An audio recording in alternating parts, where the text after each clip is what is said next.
The stone does not belong here. That is the first thought of every geologist, every structural engineer, every archaeologist who stands before it long enough to stop performing certainty.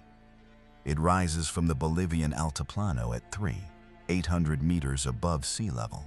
A single monolithic gateway carved from a volcanic andesite block weighing an estimated 150 metric tons, its surface so precisely dressed that a razor blade cannot be inserted between its fitted joints. The Gate of the Sun, Tiwanaku, a site that mainstream archaeology dates to approximately 500 AD, attributed to a pre-Incan culture that supposedly lacked the wheel, lacked iron tools, and lacked any written record of how it was built. Run your hand across the surface, if they would allow you close enough. The stone does not feel worked. It feels grown, as though the geometry was inherent to the rock itself, simply revealed by a process no living craftsman can replicate or explain. The calendar frieze carved across its lintel encodes astronomical cycles so precise that modern astrophysicists have cross-referenced them against computer simulations of the night sky and found them accurate to fractions of a degree. A pre-wheel, pre-iron civilization, mapping the precession of the equinoxes with the confidence of an institution that had been doing so for generations. Now travel north, across an ocean, across 3,000 miles of open Atlantic, and stand at the base of a trilithon at Baalbek, Lebanon, the stones of the south. 3 foundation blocks, each weighing between 800 and 1,200 metric tons, laid so perfectly level that the Roman temple constructed atop them centuries later appears almost crude by comparison. Roman engineers, among the finest builders in recorded human history, built on top of something they clearly could not themselves have constructed. 2 sites, 2 continents, separated by an ocean and supposedly by entirely distinct civilizations with no contact, no shared language, no common blueprint. And yet the stonework speaks in the same dialect, the same inexplicable tolerances, the same inhuman precision, the same silence where an explanation should be. What connected them? And who decided that connection should never be taught? The textbooks offer a tidy answer, they always do. According to the established academic consensus, the megalithic structures scattered across 6 continents are the products of isolated civilizations, each one independently developing, through trial and error, the organizational capacity to quarry, transport, and erect stones of impossible scale using nothing more than rope, wooden sledges, earthen ramps, and the coordinated muscle of thousands of laborers. The pyramids of Giza, built by a rotating workforce of skilled Egyptian craftsmen under the divine authority of the pharaoh. Tiwanaku, the ceremonial center of an Andean culture that rose and collapsed without ever making contact with the ancient Mediterranean. Baalbek, a Roman construction project built atop naturally occurring large stones, or perhaps the remains of a Phoenician platform. Puma Punku, an impressive but ultimately explicable achievement of pre-Columbian ingenuity. Each site is assigned its own contained origin story, each civilization given its own isolated timeline. The academic architecture of ancient history is built, deliberately or not, upon a principle of separation, the idea that human greatness emerged independently, in pockets, across the globe, with no unifying thread, connecting the impossible achievements of the ancient world. It is a framework that has dominated institutional archaeology since the mid-19th century, codified by European scholars operating within a worldview that required antiquity to be primitive. The deeper the past, the cruder the tool. Progress in this model moves in only one direction, forward, upward, from stone to bronze to iron to silicon. Regression is not permitted. Amnesia on a civilizational scale is not accounted for. And so when the evidence refuses to cooperate, when the stones are too large, the tolerances too tight, the astronomical alignments too precise, the institutional response has not been curiosity. It has been containment. There is a reason the most dangerous documents in the history of archaeology do not sit in university libraries. They sit behind walls that have guarded secrets for over 500 years. and the full weight of what those walls conceal is only beginning to surface. Every controlled narrative has a pressure point, a place where the official explanation, stretched too far across too much contradictory evidence, begins to fracture. For the story of ancient megalithic construction, there are not one or two such fractures. There are dozens, and they appear on every continent where these structures stand. Begin with the mathematics of labor. The Great Pyramid of Giza contains approximately 2.3 million individual stone blocks, ranging in weight from 5 to 80 metric tons. The accepted construction timeline is 20 years, commissioned under the reign of Pharaoh Khufu, completed around 2560 BC. Run the arithmetic that mainstream Egyptology prefers not to dwell upon. To complete the structure within that window, workers would have needed to quarry, transport, dress, and place one block every 2 minutes, continuously, without pause, for 2 decades, day and night, through flood season, through desert heat that reaches 45 degrees Celsius in the shade, with copper chisels, with wooden sledges, with rope made from papyrus reed. The numbers do not work, they have never worked, and yet they remain the official answer. Move to Pumapunku, high on the Bolivian plateau, where the ruins of a structure predating Tiwanaku lie scattered as though detonated from within. The individual blocks of Pumapunku are not merely large, they are machined.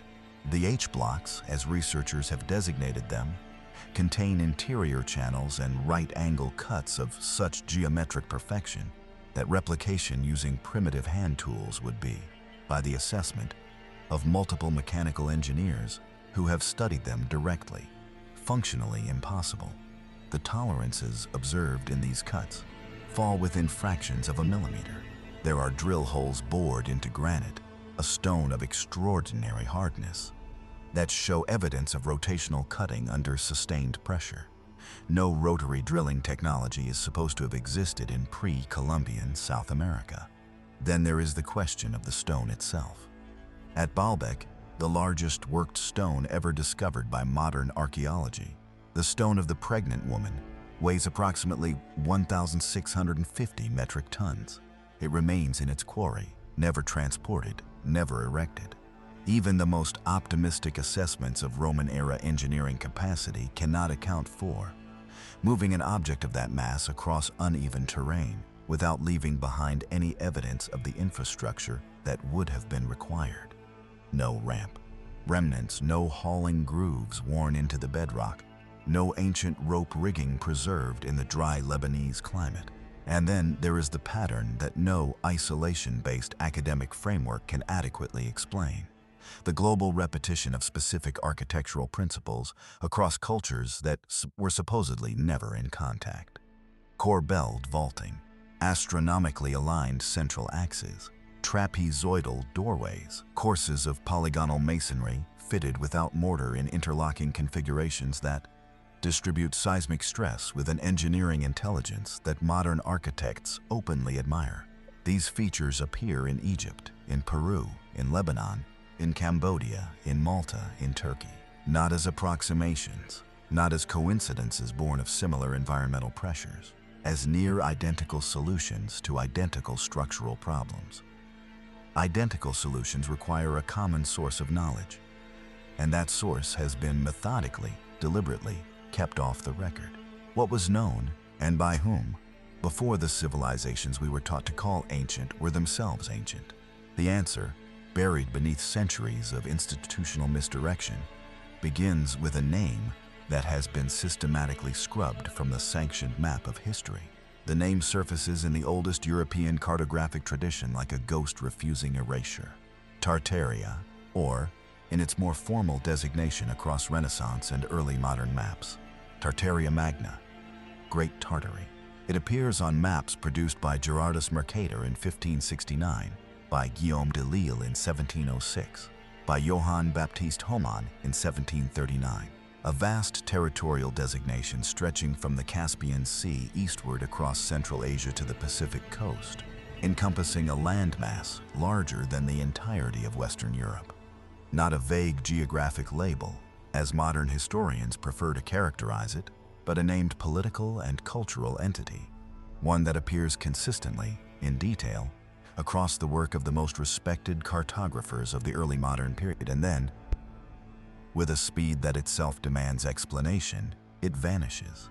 By the mid-19th century, Tartaria has been dissolved from the map of the world, not through conquest documented in any mainstream historical record, not through a treaty, not through a gradual absorption into neighboring empires that left behind administrative archives and transition records.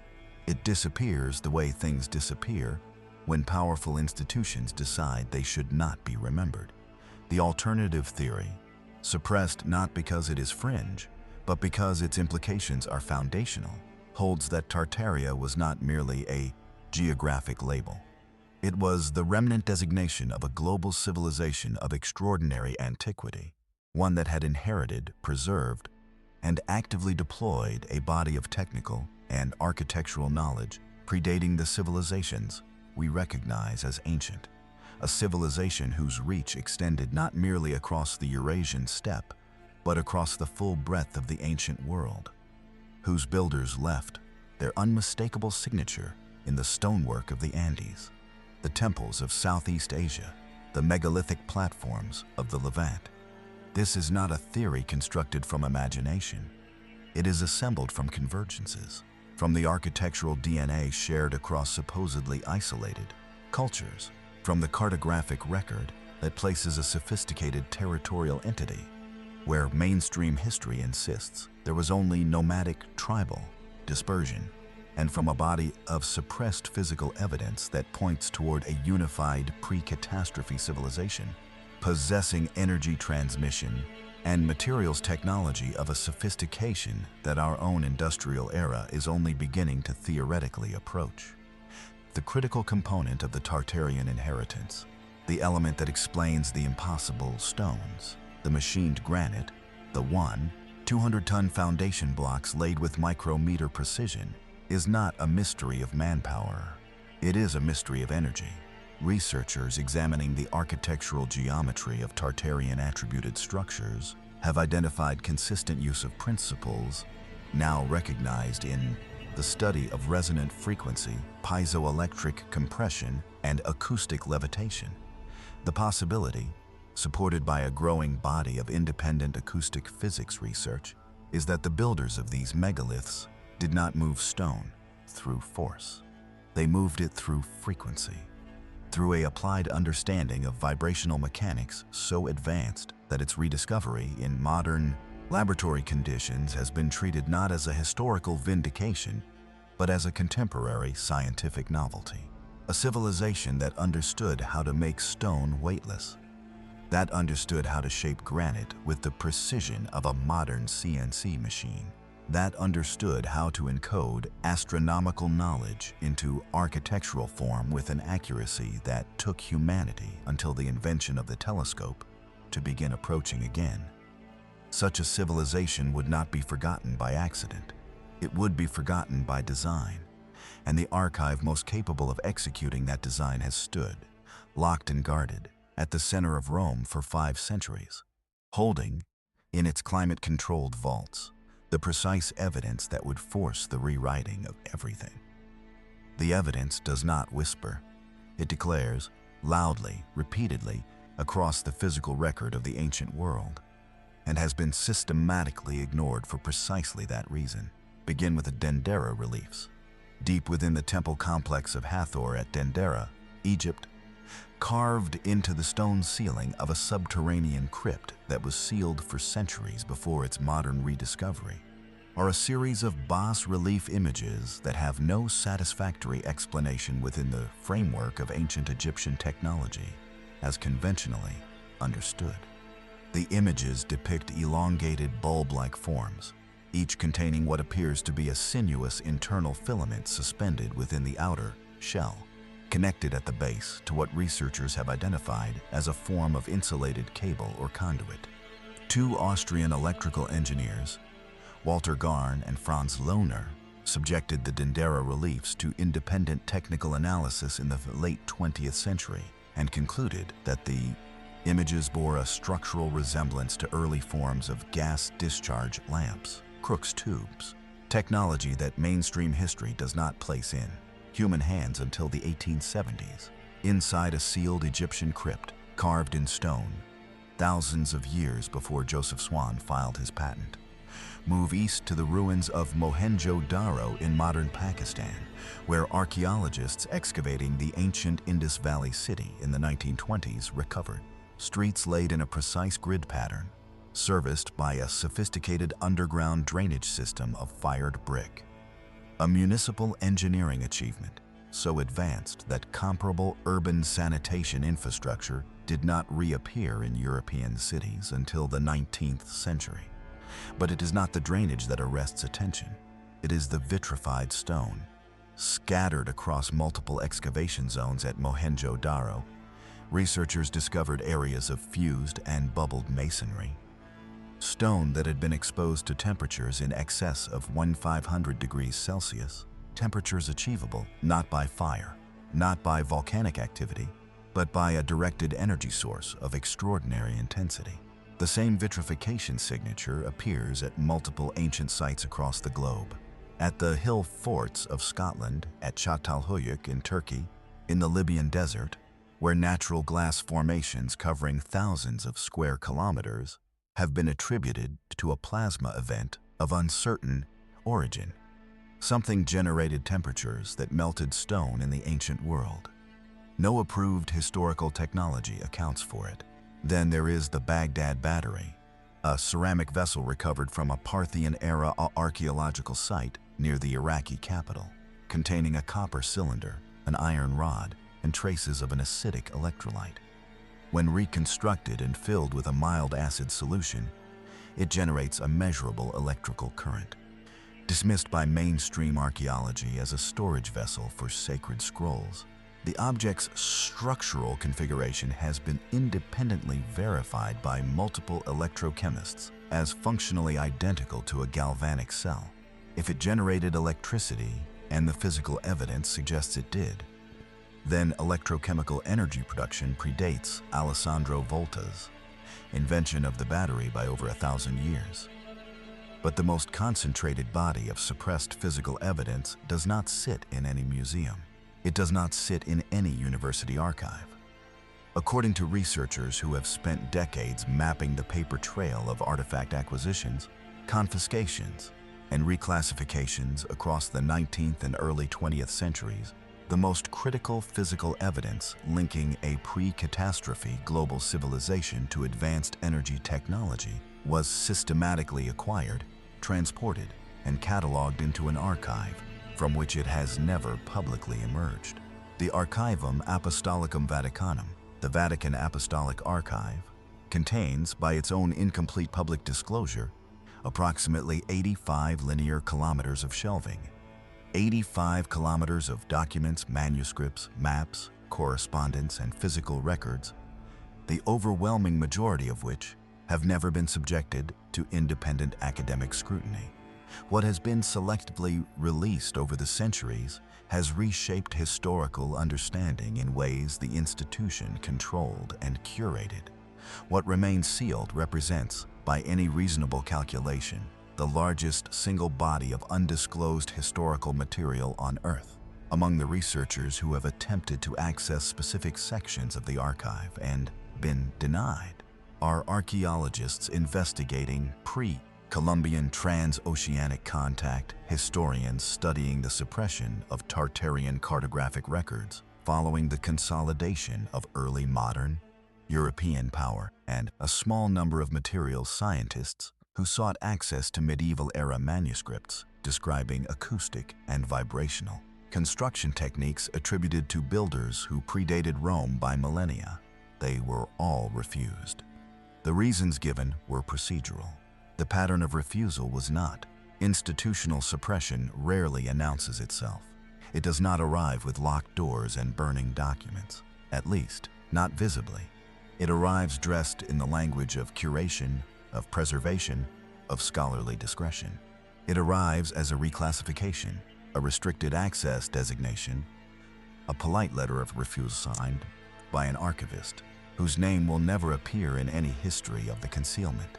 To understand how the knowledge of a pre-catastrophe global civilization was systematically removed from the accessible historical record, one must understand the mechanics of institutional information control and the specific historical moment in which that control was most aggressively exercised. The mid-19th century is the critical window. It is the period in which academic archaeology was formalized as a discipline, in which major Western institutions, the Smithsonian Institution, founded 1846, the Society of Antiquaries of London, the newly restructured academic departments of the major European universities, established the taxonomic frameworks that still govern the study of ancient history today. These frameworks were not constructed in a vacuum of pure scholarly inquiry. They were constructed within a specific ideological context, the rapid global expansion of European colonial power, which required, for its moral and political legitimacy, a particular version of human history, a version in which civilization moved in one direction, originated in identifiable centers of European and Near Eastern antiquity, and radiated outward to peoples who had not yet achieved comparable development. A global pre-catastrophe civilization of extraordinary technical sophistication, one whose remnants were visibly present in the megalithic record of the Americas, Africa, and Asia, did not fit that framework. It demolished it entirely. The Smithsonian Institution's role in this erasure is documented, partially, through its own internal correspondence. A series of newspaper reports from the late 19th century, filed by journalists covering archaeological excavations across the American Midwest and Southeast, describe the repeated discovery and subsequent disappearance of anomalous skeletal remains, artifacts of non-indigenous metallurgical sophistication, and structural remnants inconsistent with accepted pre-Columbian timelines. In case after case, the pattern is identical. Discovery reported, Smithsonian representatives dispatched, artifacts collected for institutional study, subsequent inquiries met with denial of the artifact's existence or reclassification as misidentified natural formations. Researchers who have filed Freedom of Information requests targeting Smithsonian acquisition records from this period have encountered, with remarkable consistency, gaps in the documentary chain precisely where the anomalous material should appear. But the Smithsonian, for all its institutional reach, operated within the temporal and geographic limits of the 19th century American academic establishment. The deeper, older, and far more comprehensive suppression belongs to Rome. The Vatican's relationship with anomalous historical knowledge is not a modern conspiracy. It is a 500-year institutional policy rooted in the Council of Trent, in the Index Librorum Prohibitorum, the Church's formal list of prohibited texts, and in the systematic acquisition of libraries, private manuscript collections, and archaeological findings across every territory touched by Catholic missionary and colonial expansion. When the Spanish conquistadors arrived in Mesoamerica in the 16th century, they did not merely destroy indigenous political structures. They conducted, under direct ecclesiastical instruction, the most thorough documentary purge in recorded human history. The Maya codices, books of extraordinary antiquity encoding astronomical, mathematical, and historical knowledge of a sophistication that astonished even the priests who burned them, were reduced from thousands of volumes to 4 surviving examples held today in European museum collections. Bishop Diego de Landa, who ordered the burning at Mani in 1562, later wrote with evident discomfort that the books contained matters pertaining to the devil. A description that, read carefully, suggests their content was not merely religious but technical, operational, instructional. What was in those codices that required such absolute destruction? The pattern repeats across every theater of colonial expansion. In the Andean territories, Jesuit missionaries who made early contact with indigenous knowledge keepers filed reports to Rome describing oral traditions of a pre-Incan civilization of vast geographic reach, possessing construction techniques involving the manipulation of stone through sound. These reports, cataloged, archived, and sealed, have never been made available to independent researchers. In the Philippines, in West Africa, in the territories of Central Asia that correspond geographically to the Tartarian designations on early modern maps, the same pattern of acquisition and suppression follows the expansion of European institutional power like a shadow. By the time academic archaeology was formalized as a discipline, the most critical evidence had already been removed from circulation. What remained in the accessible record was curated, managed, sufficient to support the approved narrative, insufficient to threaten it. The approved narrative required ancient humanity to be primitive, because a sophisticated, globally connected pre-catastrophe civilization, one possessing energy and materials technology kind that modern science is only beginning to theorize, raises a question that no institutional framework, secular or religious, has ever been willing to answer publicly. If they had it, and we lost it, who took it from us, and why have they kept it? Consider for a moment the full weight of the proposition, not as a fringe hypothesis circulated in the margins of alternative research communities, not as the speculative enthusiasm of amateur historians operating outside the credentialed mainstream. Consider it as a forensic conclusion drawn from the convergence of architectural evidence, cartographic record, materials analysis, acoustic physics research, and the documented pattern of institutional suppression spanning 5 centuries. Consider it the way a prosecutor considers a bail, not on a single piece of testimony, but on the interlocking coherence of physical evidence that points from every angle of inquiry toward the same conclusion. A global civilization of extraordinary antiquity existed before the cultures we recognize as ancient. It possessed a command of energy, materials, and architectural science that our own civilization has not yet fully recovered. It was destroyed, partially or catastrophically, by an event or series of events that erased its infrastructure, fractured its knowledge systems, and reduced its surviving populations to a state from which the real building of organized civilization required millennia. What survived of its knowledge was preserved in fragments by successor cultures who encoded it into the only medium they trusted to outlast time, stone. And what survived in documentary form, in manuscript, in codex, in cartographic record, was systematically acquired and suppressed by the institutional powers that consolidated authority over the emerging post-Renaissance world. If this is true, the implications do not merely revise ancient history. They restructure the entire conceptual architecture through which humanity understands its own trajectory. The first and most immediate implication concerns the nature of human progress itself. The linear model, primitive to advanced, stone to silicon, ignorance to enlightenment, is not merely incomplete. It is demonstrably false. Human civilization has not been climbing a single unbroken slope of development. It has fallen, recovered, and been prevented from fully recovering by institutions that recognized correctly that a population aware of its own suppressed inheritance would not remain governable by the authorities that suppressed it. The control of historical narrative is not an academic matter. It is a political one. It has always been a political one. The second implication concerns energy.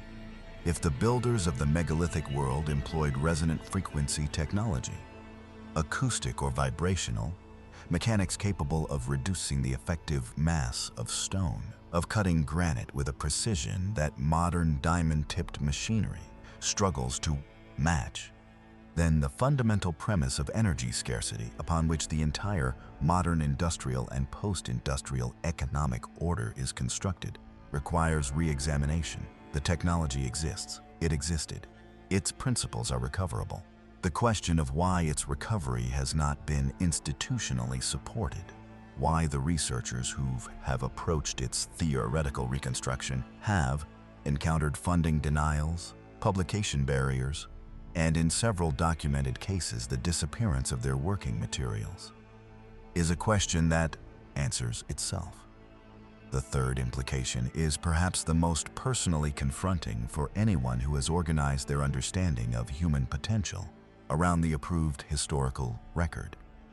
If a civilization achieved this level of technical and architectural mastery before the cultures we call ancient were themselves ancient, if the Egypt of the pharaohs was already building on the ruins of something older and greater, if the Romans were already constructing their temples on foundations they could not have laid, then the story of humanity is not a story of emergence from primitive origins. It is a story of inheritance, of amnesia, of a species that has been, for reasons both catastrophic and deliberate, kept from the fullness of what it once knew. Every megalith still standing is a message, encoded not in language but in mass, in precision, in the sheer audacity of its survival across millennia.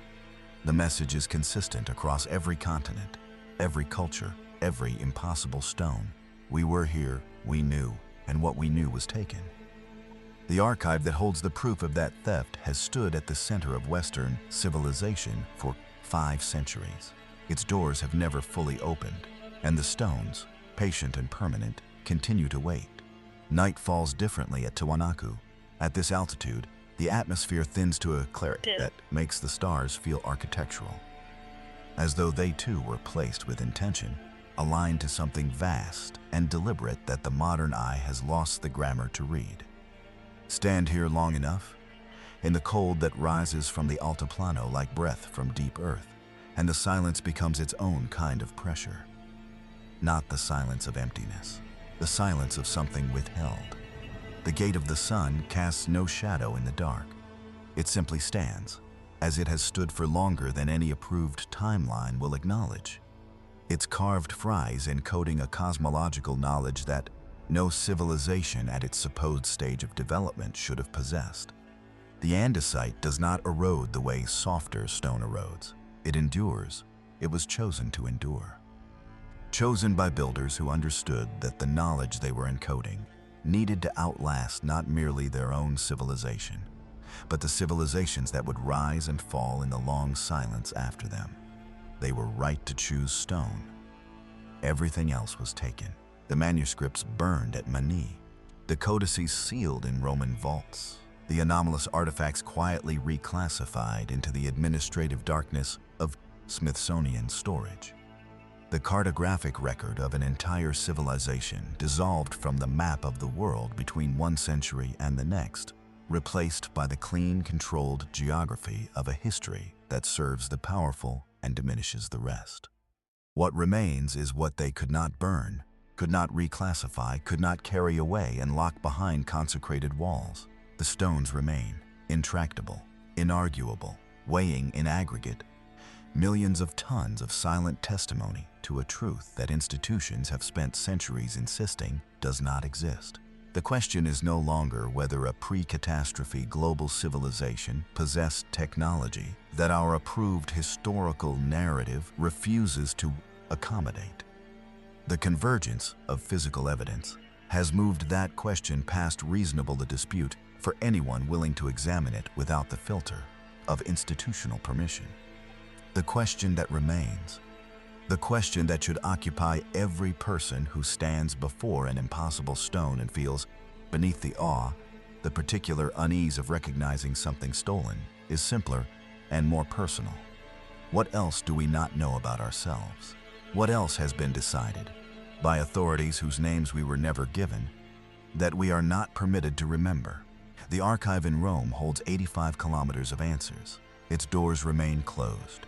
The stones, older than the institution that guards their secrets, older than the civilization that burned the codices, older than every empire that has risen and collapsed in the long amnesia of recorded history. The stones ask nothing. They require nothing. They have already outlasted every attempt to make them meaningless. They will outlast this silence too.